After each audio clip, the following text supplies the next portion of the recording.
We're in a new month, and our theme for the month is my season of focus.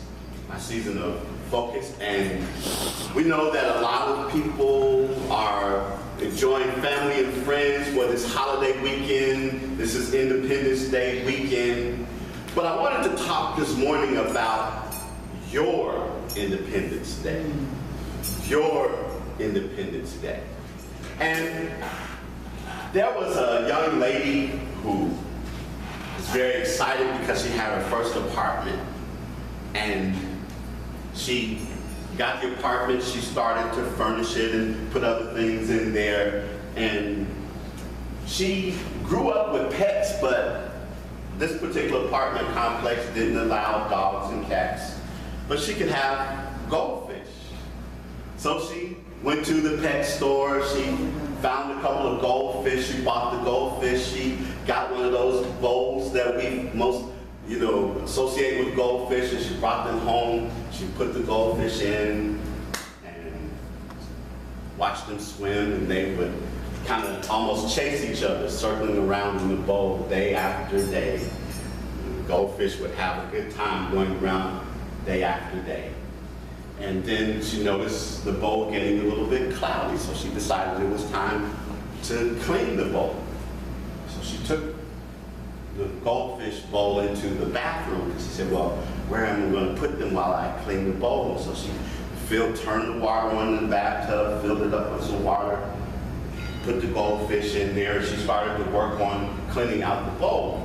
When suddenly she heard the doorbell ring, and so she got out of the went out of the bathroom. When she answered the door, she opened the door, and her sister was standing there. Her sister was excited for the apartment, was glad to come and see the apartment as well and all of that. And so she asked her what she was doing. She said, well, I'm actually cleaning out the goldfish bowl, and I'm here in the bathroom if you want to come in here and talk to me while I'm doing so. So she walked back in the bathroom, and as they walked in, and she said, well, what did you do with the goldfish? Well, I put them in the bathtub. And so when they walked in and they looked over in the bathtub, they stopped and they paused and they looked at one another.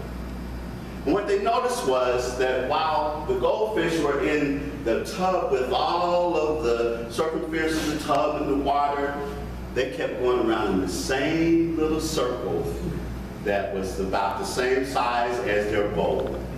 Even though they had the opportunity to branch out and to swim in a much bigger piece of water, they decided to stay right in the same tight circle as they had been in their side of their bowl.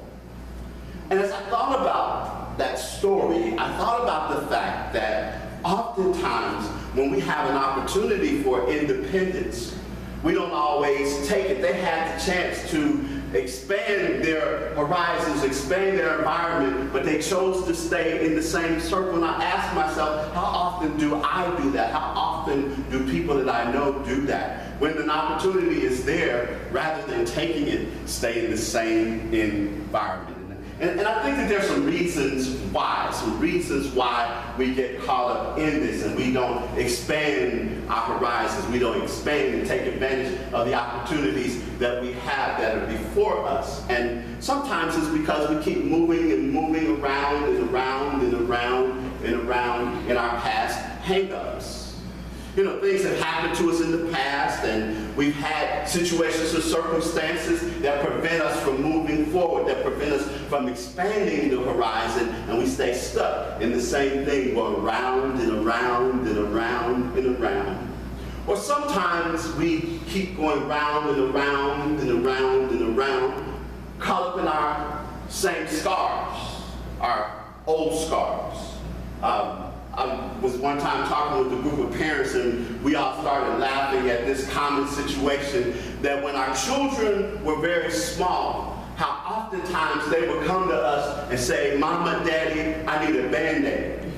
And so we would go get the Band-Aid, and then we would go and we'd say, okay, where am I putting this? And they would point out something we could barely see, a scar or a scratch or something that happened not right then, not that day, but a few days or maybe even a couple of months earlier. But in their mind, they still, we knew they just wanted attention, but they would point out a scar and ask us to put a Band-Aid on it.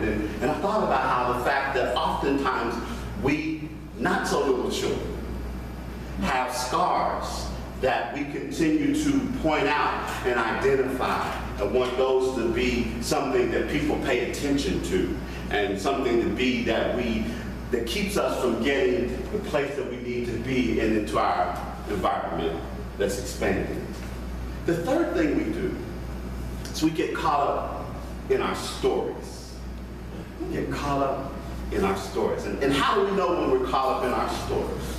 You know the story we like to tell people about who we are. The story we like to tell people about what happened to us. That whenever we find ourselves threatened, when someone doesn't recognize that story and acknowledge that story, we're caught up.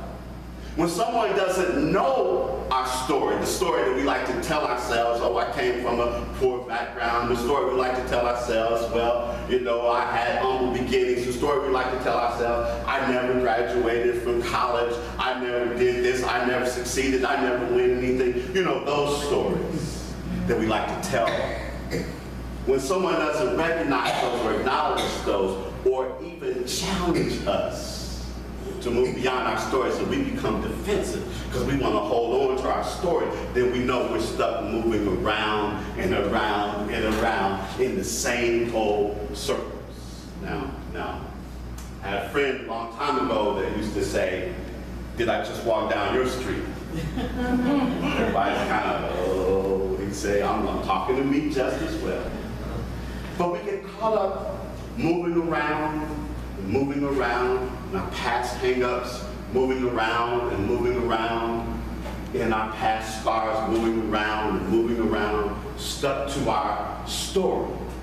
And we have to learn how to move beyond our story and to move into a place of opportunity, a place of promise, a place of potential, a place of possibility. Mary Morrissey likes to tell the story of a man who went down to the bank to go fishing, and as he got down there, he noticed down off to the right, there was a man who was there also fishing, and he was pulling in some fish. But what he noticed was he pulled in the fish, and he'd take it and he would put it on something, he couldn't quite tell what it was, and then he would take it and he'd throw it back in the water. Then he'd pull another fish in, put it there, then he'd put that in his bucket. Then he'd go out, get another fish, and he saw, he was throwing some big fish back in the water, and he said, I wonder why he's throwing the big fish back in the water and keeping the little fish. Maybe there's something going on or whatever, so he decided, I'm going to have to go down and ask this man, what is it that's causing you to throw the big fish back in the water and keep the little fish? And when he got there, he asked him, and the man pointed out, well, he had a measuring stick, a ruler that was there that he used that was just the right size of his frying pan.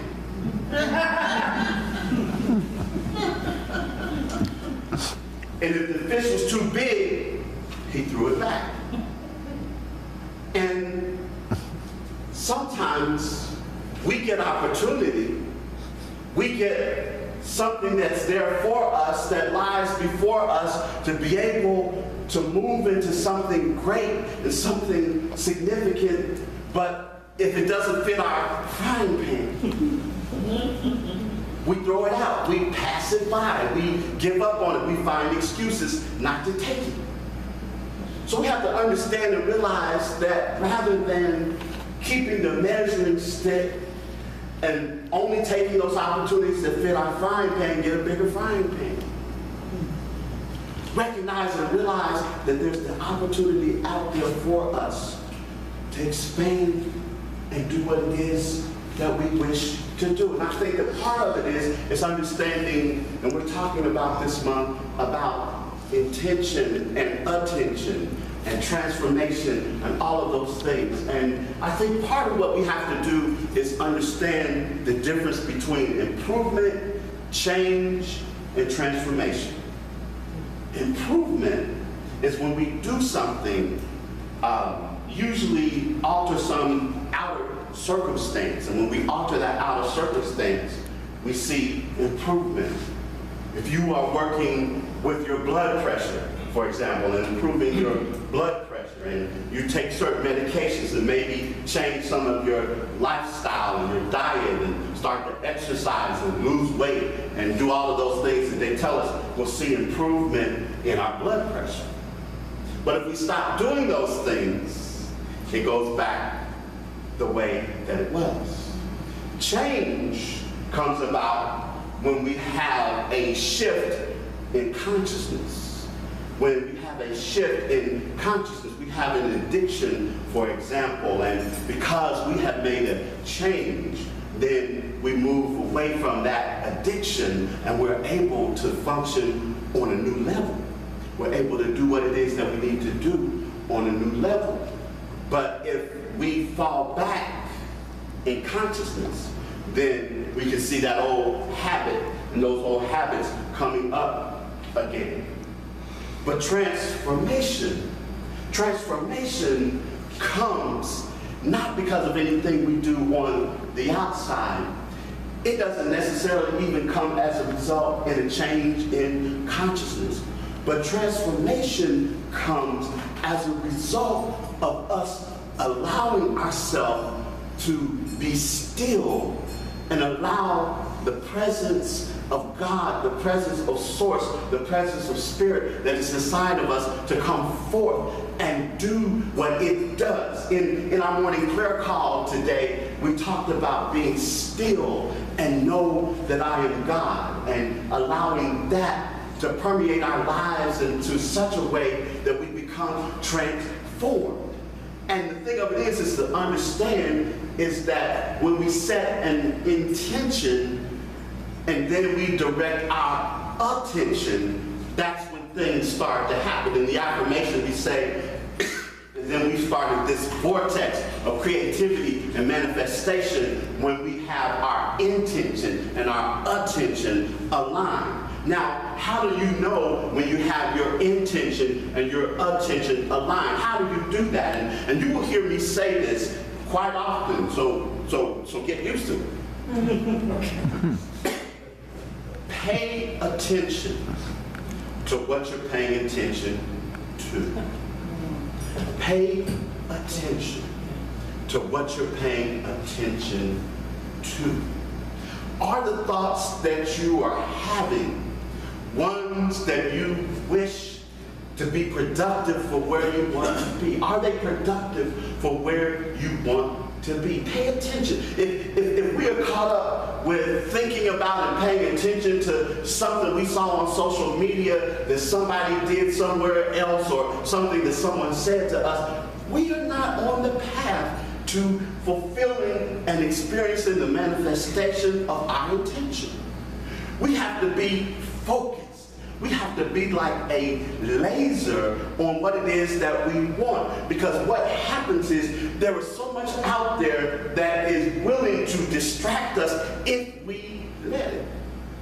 You see, the industries that are out there, the world and the environment in which we are a part of, will willingly distract us and entertain us and give us all kinds of things and make us feel all kinds of insecurities about, whether I smell good, my teeth are white enough, whether my hair is the right color, whether my clothes and my fashion are with the latest styles, and all of those things, and get us distracted and pull us away our attention from the real things that we wish to have, like a healthy existence and harmonious and loving relationships and something that fulfills us, whether it's a work or a career or whether it's being able to be of service to others. And the thing of it is to have the time, money, freedom where we're able to do and experience that which we wish to have. When we set our attention and our focus on those things, we see things begin to happen. And the real important thing to remember is that once we set that intention and we direct that intention, don't get discouraged if it's not happening right away. Because before things get better, they oftentimes get worse. But if we hold on, if we recognize that it's what's called chemicalization that they used to talk about in the old days, and a lot of times now, and a lot of the New Thought literature stuff like that, they don't like to talk about that now. That's kind of, But what it says is that if you are getting ready to make something happen, and you have a glass of water that's muddy, and you stir it for a moment, just trying to change things, then it's going to get muddier. But if you just wait, learn to, again, be still and focus your attention, direct your attention, it will settle down. It will get better. So, I'm here today to say to you, this is your Independence Day. This is your opportunity to focus your attention, to rectify your intention, to know what it is that you want. So, if you will with me,